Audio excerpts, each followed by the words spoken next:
A new bill in the Maryland State House would give local governments the ability to take ownership of abandoned cemeteries.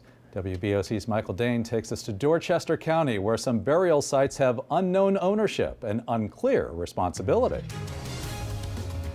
At last night's meeting, the Dorchester County Council provided a letter of support for House Bill 893, legislation backed by the county's Burial Site Preservation Board. Burial sites are more than just tombstones. They also go into land use. Erick Windsor chairs that board and says one priority is building a local registry to track burial sites and identify ownership. We're able to look at these and be able to check who's the owner, be able to reference that, and then if we don't have an owner, the government can step in and say, okay, who wants it? And then we're turning an orphan site into something that's loved again. David Beverly lives in Crapo, where an abandoned cemetery sits on his property. I think it'd be very beneficial for the situation that we're facing when it comes to trying to preserve or at least document where these cemeteries are. St. Thomas Methodist Church in Bishop's Head is no longer operating as all church members have passed away.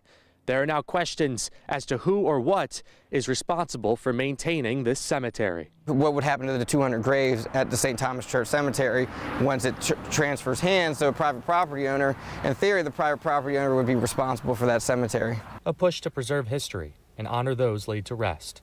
In Dorchester County, Michael Dane, WBOC News, Delmarva's news leader.